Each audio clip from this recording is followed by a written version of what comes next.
Good morning, everyone. Good evening, good afternoon, wherever you are in the world at the moment. Guys, this is another Neurodiversity stories that we put out every single Friday live for you guys to help tell your stories, but ultimately spread more awareness around neurodiversity. So guys, we have an amazing guest today. We have Richard Semmens, who is a specialist, and he's going to be sharing some amazing stories, but also be discussing with us all around neurodiversity, but also around workplace, around, I will let him introduce himself in any second now. But guys, who am I and why are we putting these neurodiversity stories on? Well, my name's Darren Clark. I'm a global neurodiversity consultant, and I found out that I was dyslexic at the age of 36. So very, very kind of late on. So diagnosed with dyslexia and ADHD at the age of 36, 44 now.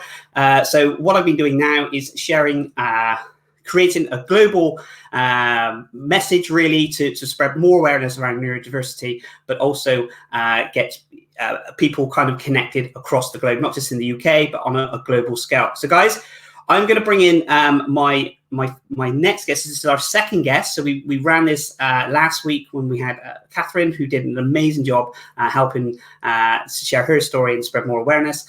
And I'm going to bring on Richard now.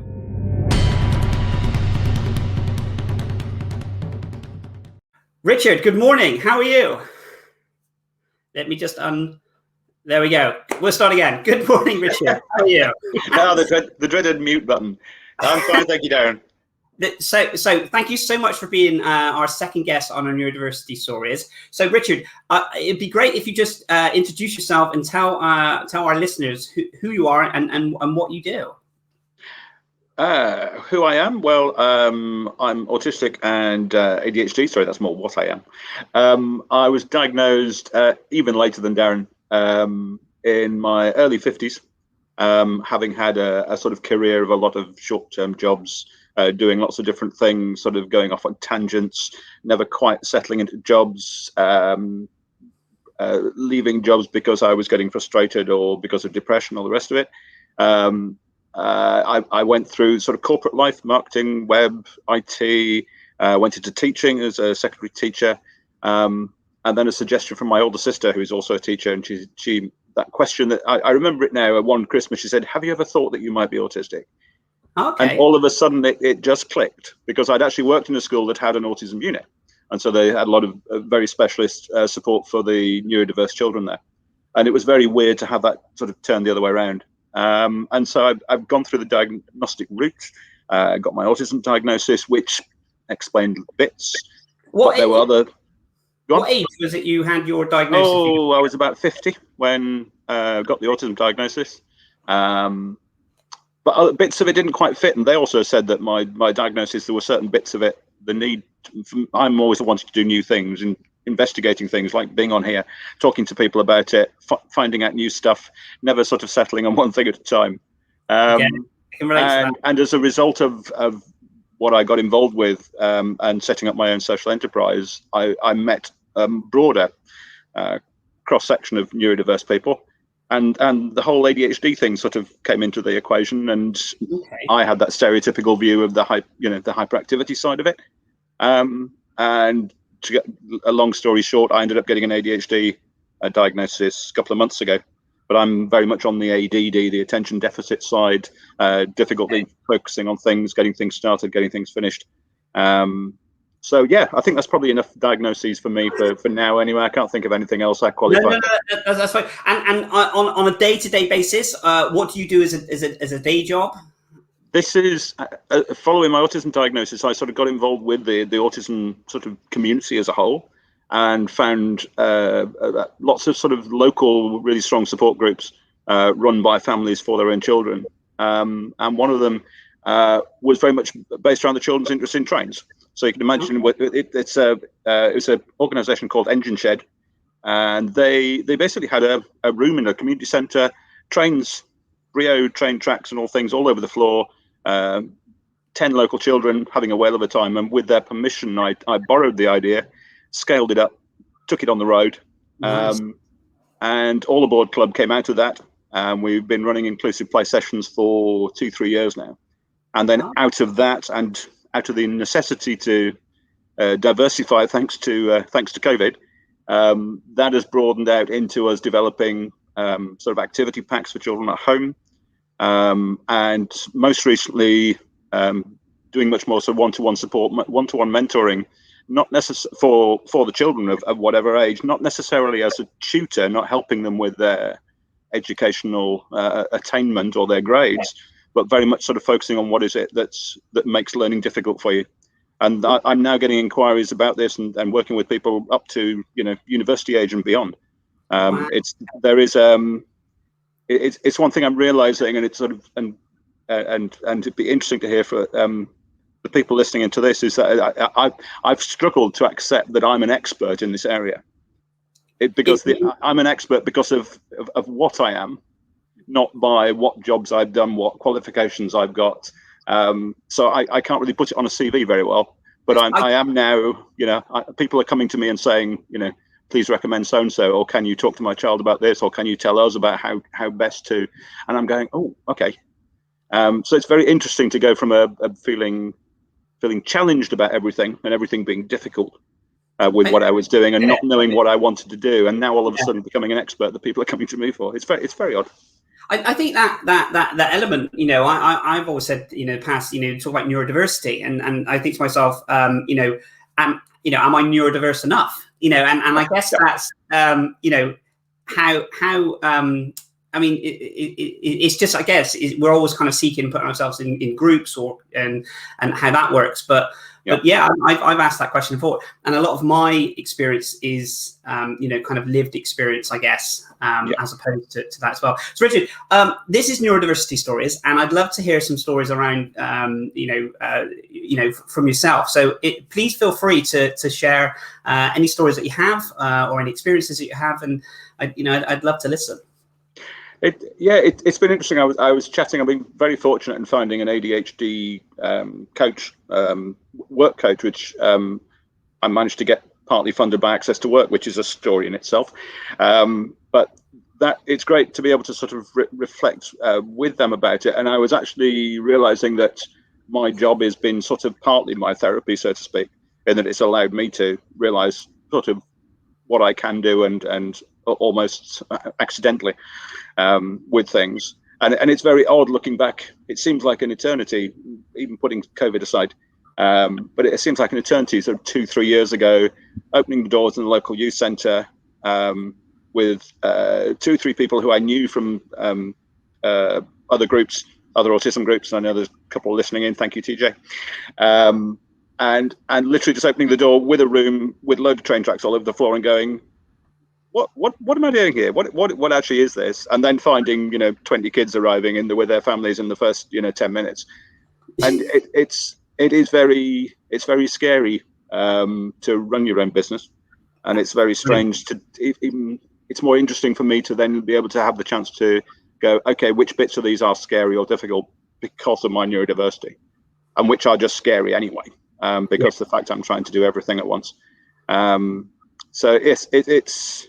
What has come through as a result of me, I got onto a couple of sort of small startup business sort of development training courses, and it was interesting with conversations with people how there is a high proportion of neurodiverse people who actually start their own business. Okay.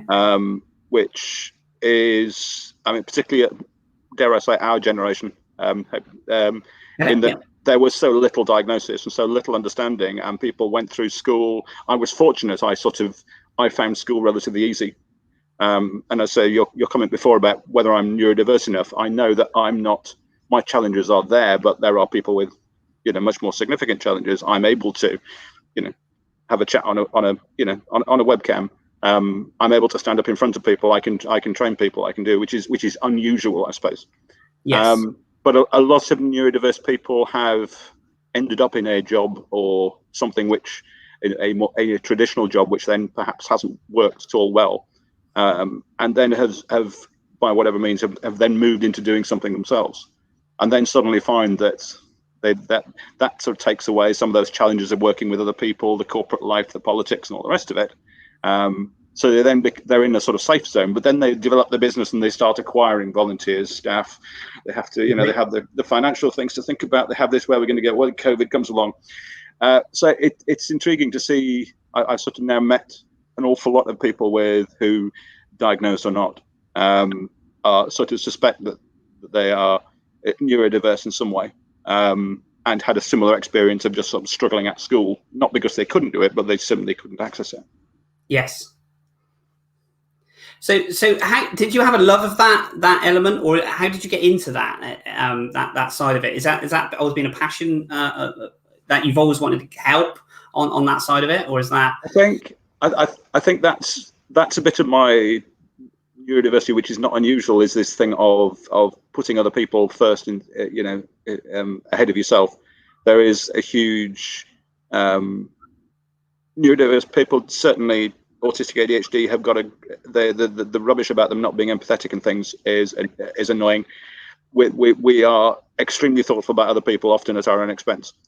And again, a lot of the entrepreneurs that come through are more social entrepreneurs rather than business entrepreneurs, in that they are providing a service which is a personal developmental thing. It's training, it's mindfulness, it's personal development. And I think as well, there is a lot of neurodiverse people are very self-aware, only because of what they've had to think about to try and get their heads around why they react in certain situations, or why this job is difficult, or why they struggled at school. So they're very thoughtful, and I think that comes out of it as well.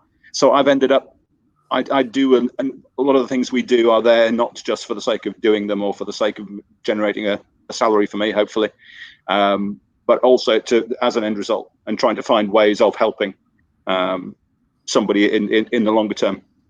So what? So you said that you had your diagnosis in kind of, what was it, when you was 50? Is that correct? So what? So did you know? Did you?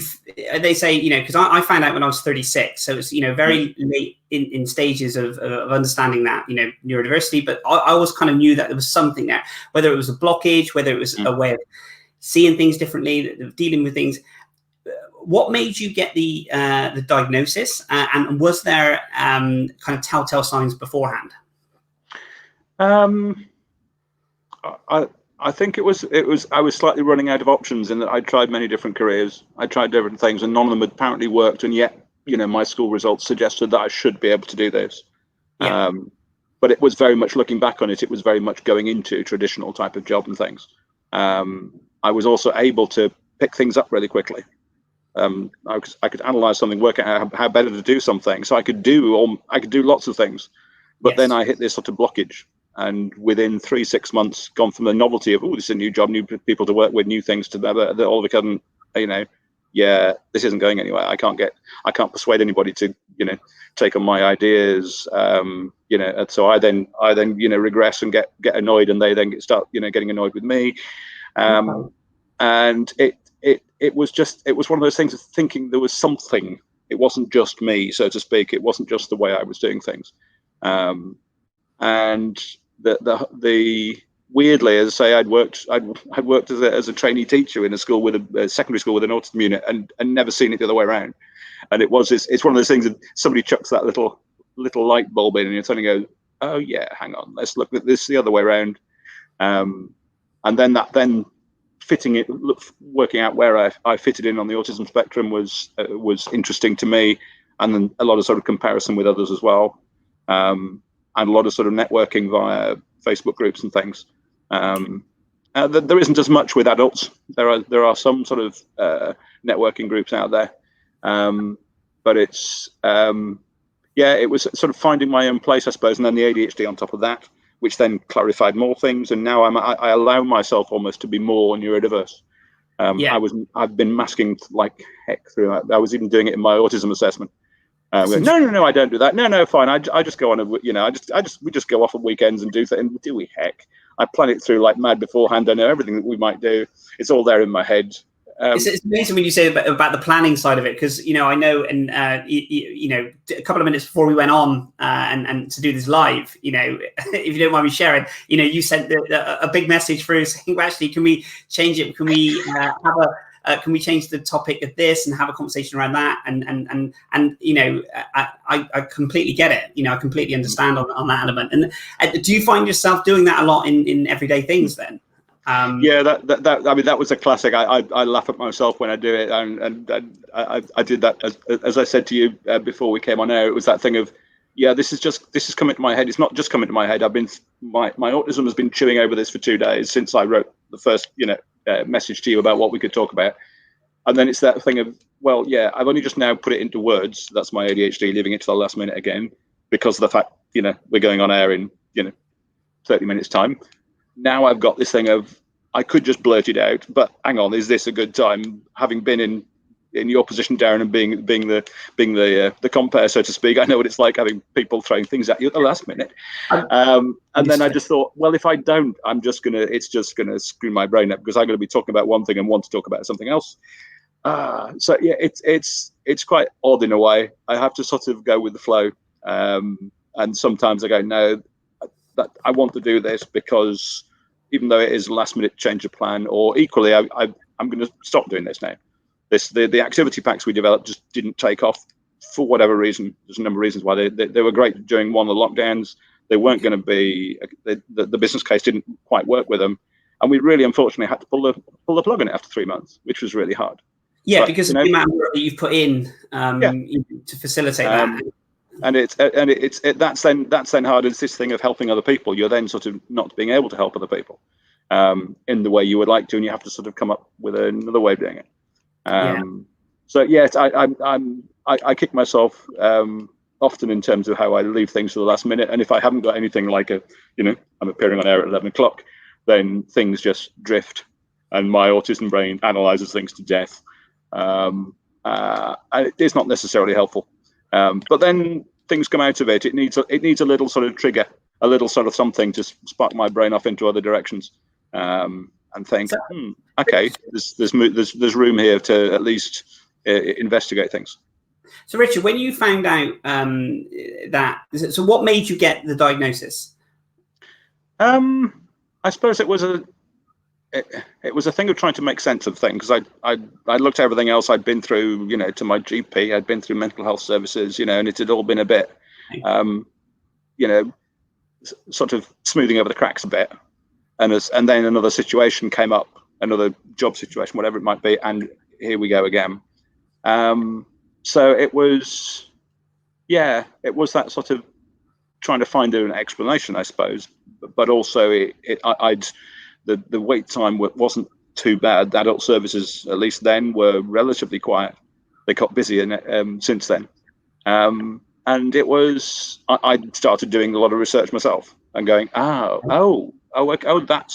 autism. Okay, but that isn't autism. Okay, fine. And then the actual diagnosis was something of a, I wasn't surprised by what they were going to talk about, and I could also have found, examples to illustrate things. The ADHD one was even more straightforward. It was a case of I just know. And now I know what ADD is all about without the hyperactivity. It answers all these questions. So yes, it was almost a case of, there you go, there's your evidence, and the guy goes, yeah. And yet I don't appear, the dreaded phrase, I don't appear autistic, I don't appear to have ADHD. I mean, that phrase, that terminology, they don't look dyslexic, or they don't look neurodiverse. It's strange. What does that, what does that terminology even mean? What is it, what are you meant to look like, So how did it make, sorry, Richard, when you had the diagnosis and it was kind of, that was done, did it change anything? Did it within you? Did it make you then think, well, actually, add those kind of aha moments in the sense of, almost forgiving? When I got diagnosed, I was kind of, I always look back on some of the promotions I didn't get, or some of the assessments that were set for me, and we know with the brain, it kind of, we don't know whether it's real or it's not. It's brain's a fascinating thing. But I can look back now on some of those and think, well, actually, I can forgive myself, I guess, for some of the things. Was that similar with you? Yes, I mean, it's very odd to look at it at the time, and I'm on lots of forums where there are parents or adults who have just been diagnosed, or parents of children that have recently been diagnosed, and you see them going through it as well. I mean, there's been I often see a comparison with the stages of grief. If you know a loved one dies, and what emotions you go through, and there is a similarity following a diagnosis, and there is a thing of if only.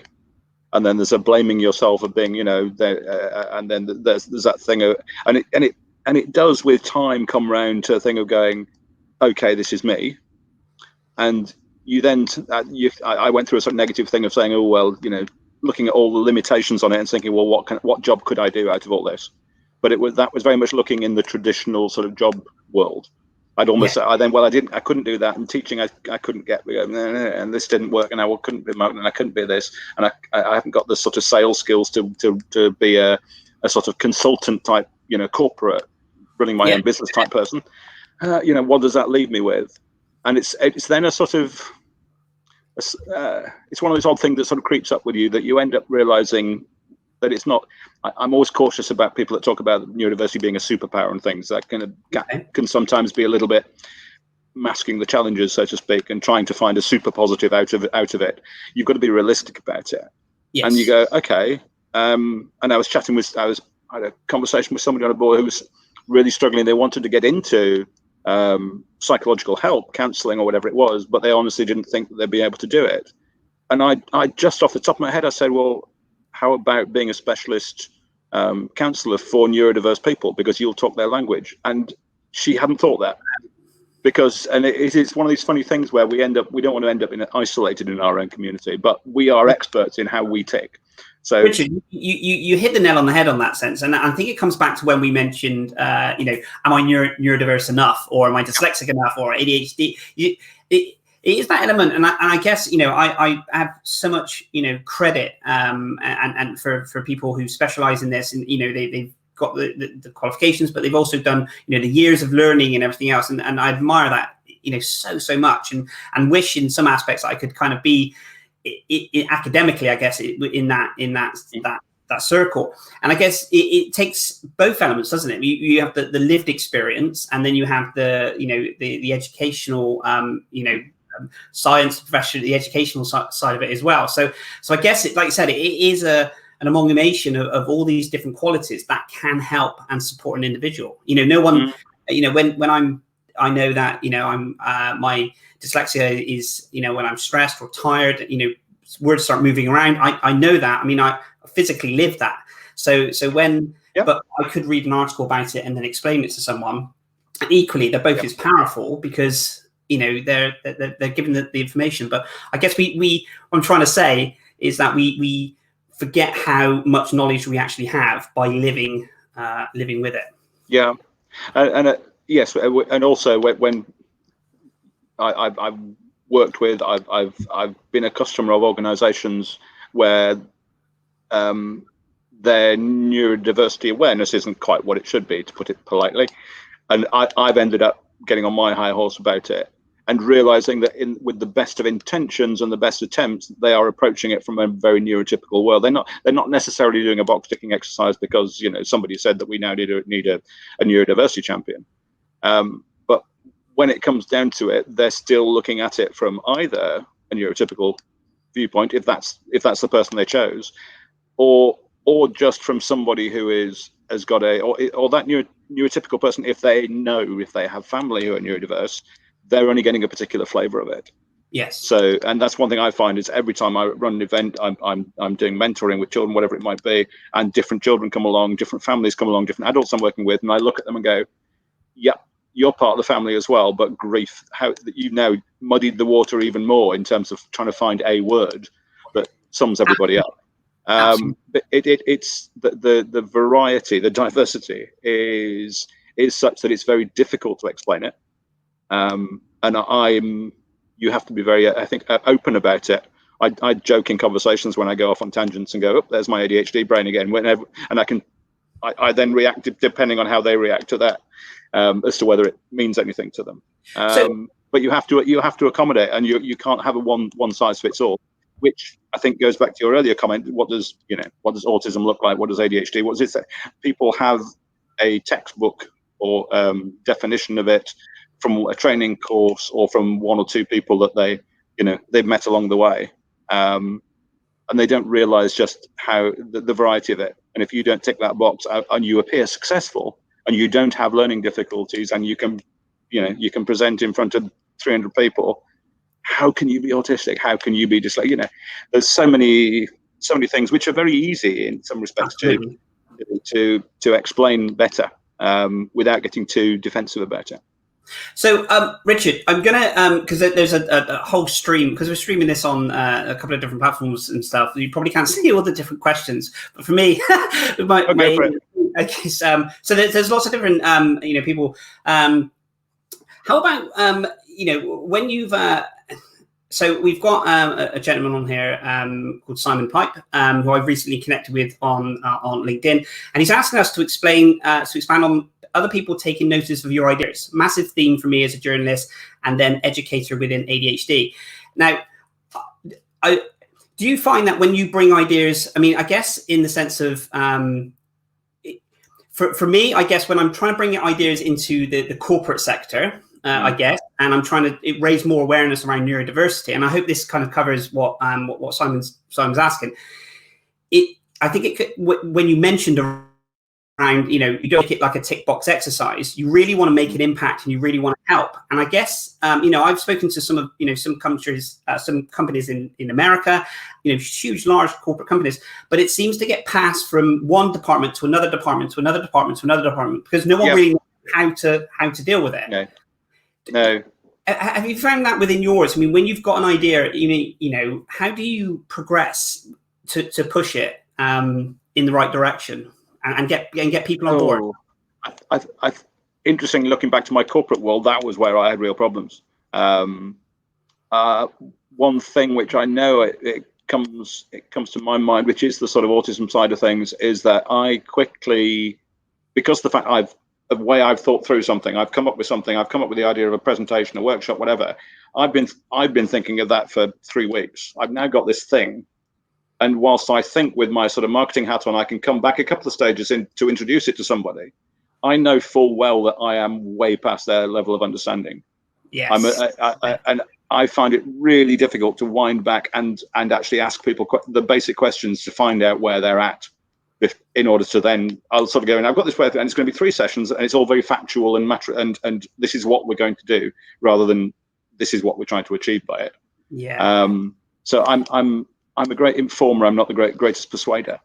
I think you're absolutely right on that aspect, and I guess it's like anything, isn't it? You take someone, take for instance when you're growing a business and you've done all the research and you've done this, and then you go out and then you speak to the client, and you've probably been working on this for 6-7 months, behind the scenes, probably for years within your passion of doing it. And then when you speak to someone, you're almost like, like trying to kind of get out everything that you're trying to say to get someone to, to buy into it. And I guess what, the businesses that I've run in the past, I think it's always, finding a problem and then a solution, and how best to be able to solve that, equally together.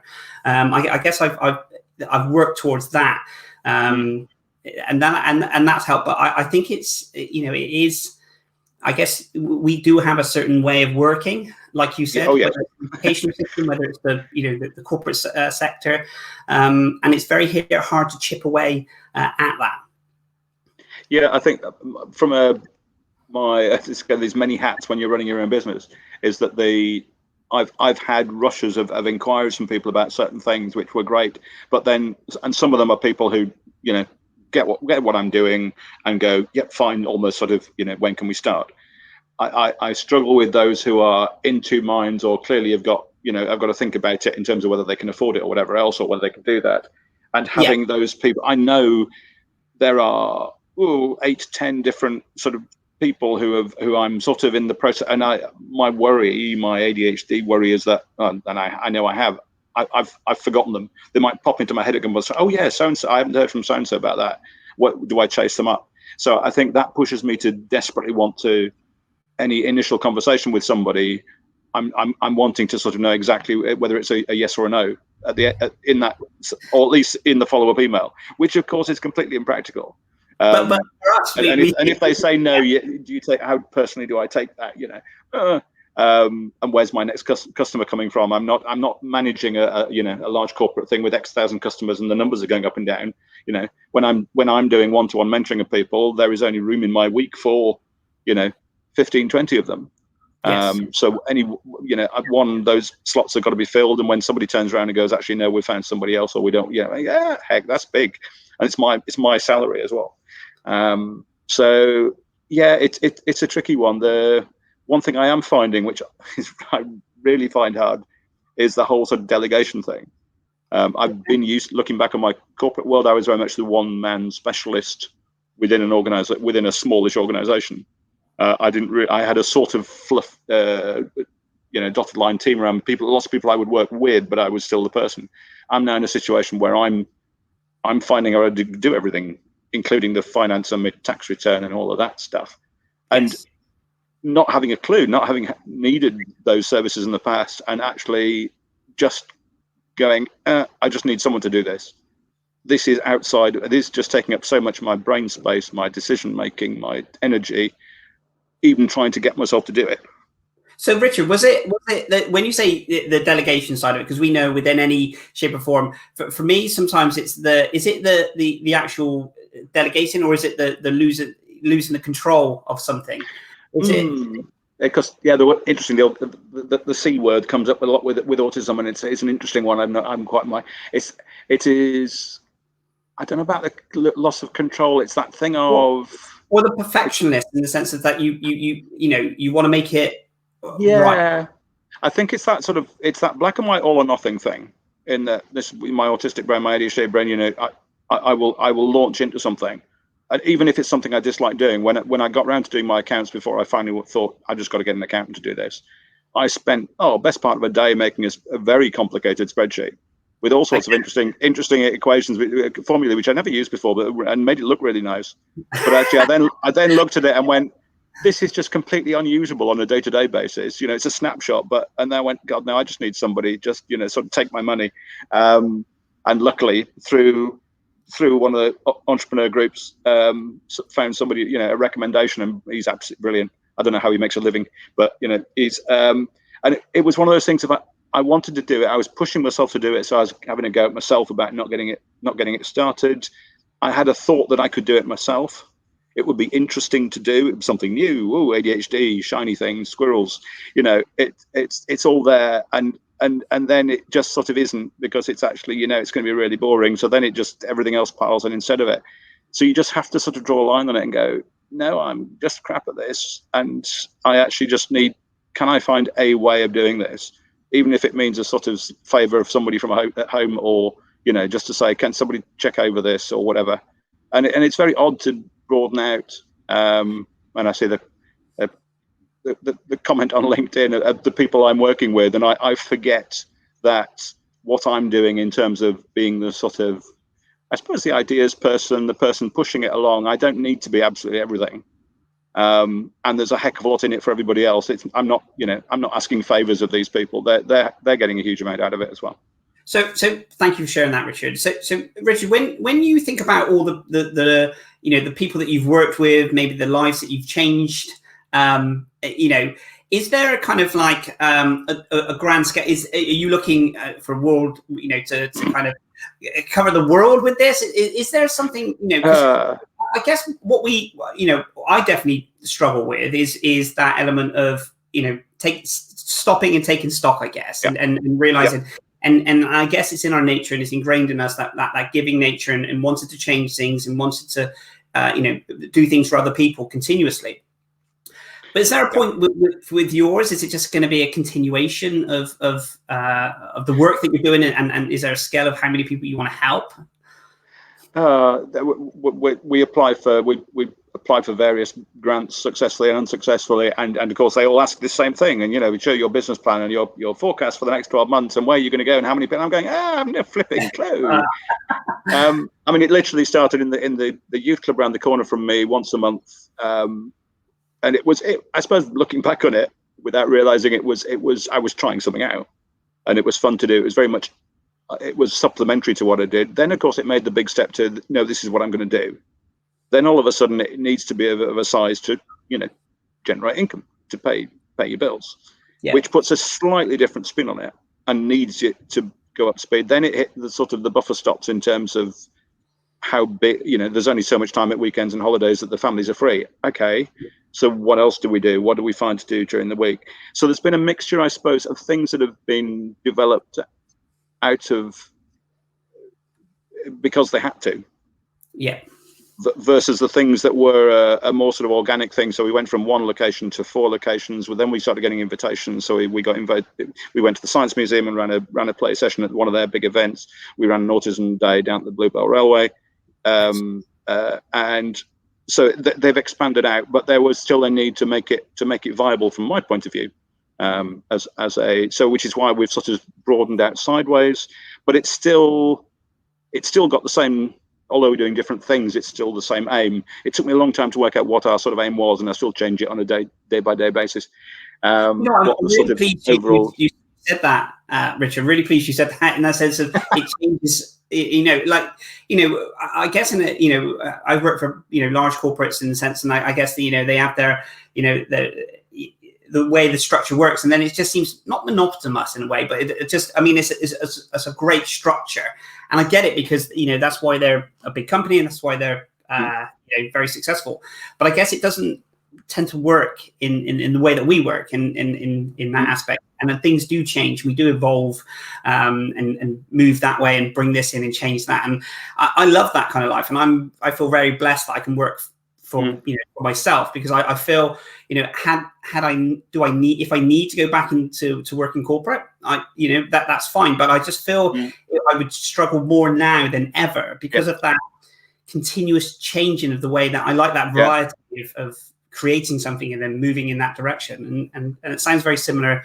To I think if I did do anything that was sort of corporate training, which I do, is avenues I'm looking at, and I've got thoughts, I've got ideas as to how to, and I would my idea of training, which is now something of a maverick in terms of how I present it. I'm a qualified teacher trainer, but in many ways I've experienced that traditional training, which tends to be done to a pattern, to a theme, to a style, it's just like education in school, because it's the same thing. You're trying to tell people about things and then get them to remember it, then get them to apply it.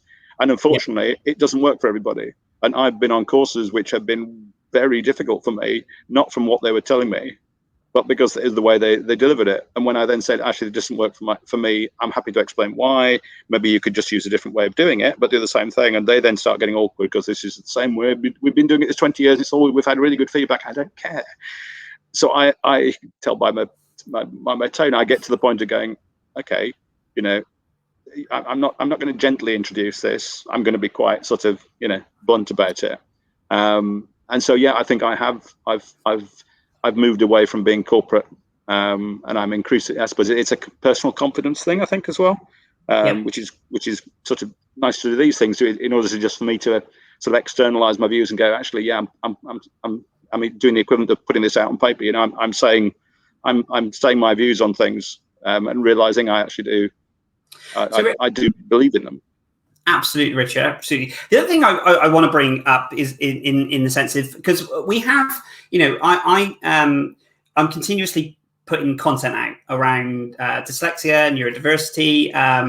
But some people say, would you just get off my LinkedIn feed? In a nice way. But purely because well, anyway, the ones that spoken to me they do it in a jokey way. But I just feel, I'm continuously, that creative mind and thinking, well, actually, I just want to put the message out and find different ways of doing this. You do similar in the sense that you put a lot of content out. And I guess, it's very, when you get a platform like, LinkedIn, I guess, which is incredibly powerful and stuff, how do you control your content in the sense of sharing your message? I guess would be really interesting. That's interesting, because until about 2 months ago, I'd hardly use LinkedIn for anything. I'd previously used it like people do for finding your next job. Then it just sat there and didn't do anything. And I literally I cleared out everybody from my previous working in online learning and marketing and web stuff, because they weren't really my network anymore. And I started building it, and then I literally looked at it on posting things about just occasion, and I suddenly found I had 500 plus connections, and that made me think, hang on, there are people interested in what I'm doing.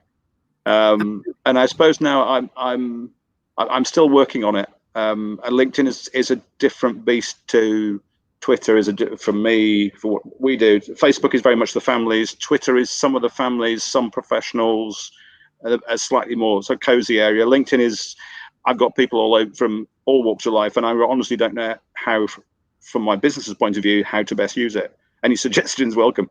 And so to me, that's more the sort of strategic, this is the way things might go. So I sort of throw ideas up to try and get some sort of feedback from it, rather than it being a PR route. Absolutely, and I guess it's one of the questions I get asked a lot in that sense of I'm continuously, like I said, continuously putting content out and creating ideas, and I think it's just a case of if more people were able to share their stories, hence why we put the Neurodiversity stories together. I think experiences and that kind of the stories, the experiences, the real life, the kind of the behind the scenes person of the business, I found is people warm to that massively. And I guess I think it's it also comes down to how much you're willing to share. And I've always said that whenever I've looked at any kind of marketing and stuff, I've looked at a level, and I've said I'm happy to share all this, but this I'm not. And I think if you have that element of it, I think it can really help. Really get more awareness around you as a person and what you can offer. I think I think there's two things, and I noticed actually on your feed, Darren, that you're sort of developing resources for things as well. I think there is a degree of sort of, I'm use the wrong word for the phrase for the sake of emphasis, sort of shouting from the rooftops. There's a lot of shouting from the rooftops. The world should be better for dyslexic people, autistic people, whatever. We should do this. The government are rubbish, whatever it might be. It's all very well saying that, but then sort of the so what question. My autistic brain cuts in and goes, but what are you going to do about it? So then is that thing of either not just saying about it, but demonstrating it. So these sort of sessions, so people can actually see what neurodiverse people look like, and they don't have 3 legs and they can actually speak. And then there's the further thing, which is the more time-consuming, resource heavy, which is when you're actually doing things, which is very much, I think, my thing. I'm going back to the question about the business plan for all the board club. I always want to be hands-on. I want to see the end results. I don't want to be the in my CEO shiny office on the 23rd floor thinking of my empire. I'm out there, playing trains with the kids. I am the mentor of the organization at the moment. I'm doing the one-to-one things with them. That is what I get out of it personally, which is a big thing. I think for neurodiverse people, we don't necessarily do a job that is for somebody else. It has to be something that we believe in as an end result, what we're doing, but also what we do. Yes. And we will get very quickly, very bored, very quickly, very disillusioned very quickly if we're just doing it for the sake of it. So yes, I've gone off on tangents. I've done my ADHD brain's just cut in big time there. Honestly, I get it. Take me back, Darren. What was the question?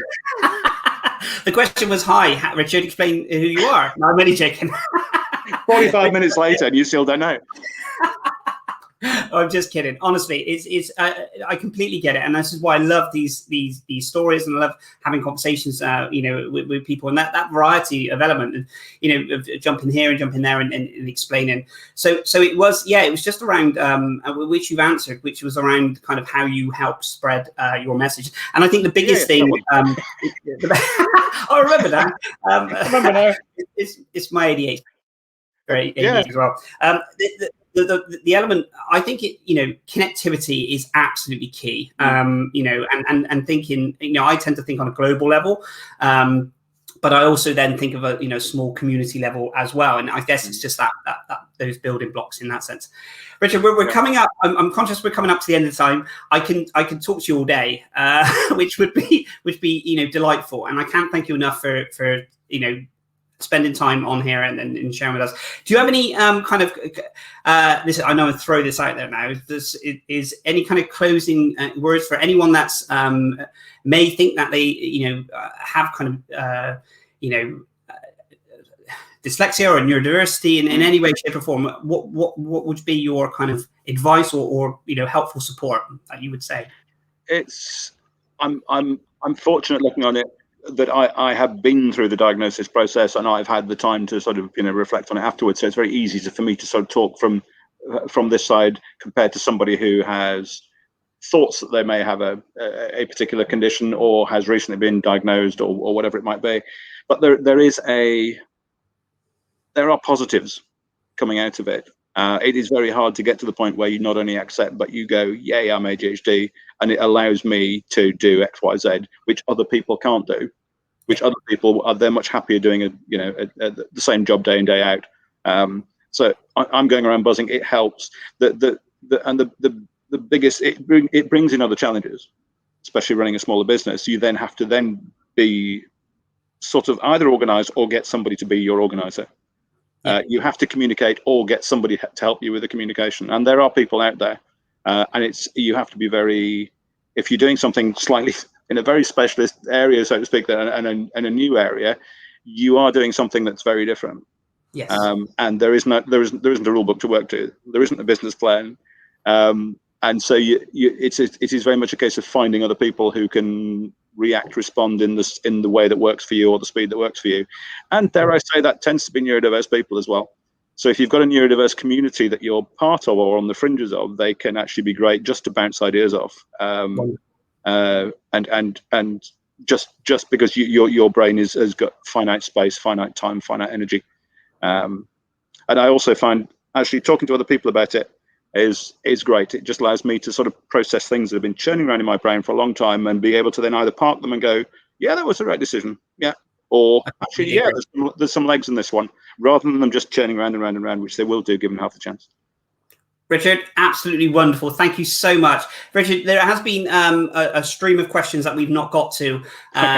Would be amazing if you and I could work through these at some point and answer some of these questions, because again, we've run out of time to answer on this. So Richard, thank you so much indeed for being my second guest on Neurodiversity Stories. It's been absolutely amazing to get to know you and understand your story, and I think you're doing incredible, the work you're doing, and you have an amazing following around you that all say exactly the same. So Richard, enjoy the rest of your day. And I will catch you very, very soon. Thanks, Darren. Take care. Bye-bye.